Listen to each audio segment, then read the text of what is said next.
টাকা দেয় কে? রাষ্ট্র। রাষ্ট্র মানে তুমি, তুমি সরকার না, তুমি রাষ্ট্র, আমি রাষ্ট্র। এই যে আমরা সবাই বারবার বলি না ভাই আমি রাজনীতি করি না, আমি রাজনীতি বুঝি না। তুমি আমি এখানে এমন কেউ নাই যে আমরা রাজনীতির বাইরে আছি। তুমি একটা রাষ্ট্রের কাঠামোর মধ্যে জন্মগ্রহণ করছো না, যেদিন থেকে তুমি এই কাঠামোর মধ্যে জন্মগ্রহণ করছো সেদিন তুমি রাজনীতির অংশ এবং তুমি নাগরিক। আমাদের অনেক শিক্ষিত স্টুডেন্টরা জিজ্ঞেস করে তুমি ট্যাক্স দাও, বলে না স্যার আমি তো ট্যাক্স দিই না। ট্যাক্স মানে সে মনে করে ব্যবসায়ীরা যেরকম ট্যাক্স দিয়ে ট্যাক্স রিটার্ন দেয় সেটা। একটা কলম কিনলে তুমি তার মধ্যে 1 টাকা ভ্যাট দাও, এরপরে আরো দাও যদি সেটা তুমি সুপার শপ থেকে কিনো। কতজন মানুষের জন্য একজন ডাক্তার আছে রাষ্ট্রীয়ভাবে বলতো?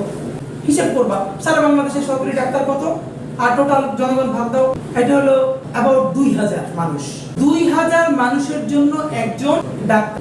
এবার তুমি যখন ঢাকা মেডিকেলে যাও বা উপজেলা স্বাস্থ্য কমপ্লেক্সে যাও, গিয়ে দেখো তুমি রোগ বলার আগেই তোমার ডাক্তার একটা প্রেসক্রিপশন ধরাই দিচ্ছে। এবার তুমি বাইরে এসে বকাঝকা করো, গালি করো। পুরো মেডিকেলে রোগী আছে 500, ডাক্তার আছে 10 জন বা 15 জন। তোমার ভাগে কত সেকেন্ড পড়ে, কয় মিনিট পড়ে? তুমি কেন ডাক্তারকে গাইলে পাবেন? তুমি তো ডাক্তারকে গাইলে অনেক রাষ্ট্রকে জিজ্ঞেস করছো যে আমি পুরো বছরে এত লক্ষ টাকা বা এত হাজার টাকা ভ্যাট দেই বা ট্যাক্স দেই, তুমি আমার মতো 2000 মানুষের জন্য কেন একজন ডাক্তার রাখছো?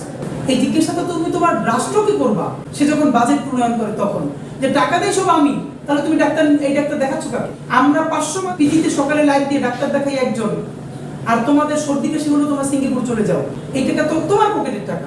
এখন তুমি জানো না যে এই টাকাটা তোমার পকেটের, এই জন্য তুমি প্রশ্ন করতে পারো না। তুমি মনে করো সরকার দেয়, সরকারে কি বাপের তালুকদারি আছে? রাষ্ট্রের টাকা, রাষ্ট্রের টাকা মানে তোমার টাকা, আমার টাকা, আমাদের ভ্যাটের টাকা, ট্যাক্সের টাকা। এরকম একটা জায়গা নাই যেখানে আমরা রিপিটেডলি ভ্যাট আর ট্যাক্স দেই না। এবার দেখো টাকাটা তোমার, তাহলে না তুমি জিজ্ঞেস করতা যে টাকার কামাই করি আমি, খরচ করো তুমি, তাহলে আমার তুমি জিজ্ঞেস করো না কেন? এর মানে বাজেট পরিস্থিতিতে তোমার ভূমিকা কোথায়? তাহলে আগে আমরা বুঝতে হবে যে এই রাষ্ট্রের মালিক আমি কি ভাব। এই বুঝতে পারাটার নামই হলো বাংলাদেশ স্টাডিজ, এই বুঝতে পারাটার নামই হলো পলিটিক্স।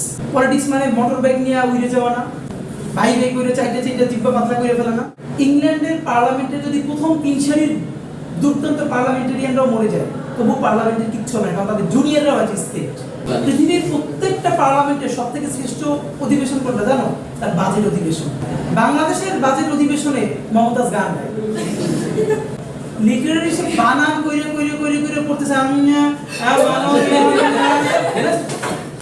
আরো আফসোসের কথা বলি, তোমরা কি জানো কিনা পুরো দক্ষিণ এশিয়ার সবথেকে এক্সপেন্সিভ পার্লামেন্ট হলো বাংলাদেশের পার্লামেন্ট। ইন্ডিয়া, পাকিস্তান যে কোনো দেশের থেকে বাংলাদেশের পার্লামেন্টের প্রতি মিনিটে তাদের থেকে 8 থেকে 10 গুণ খরচ বেশি।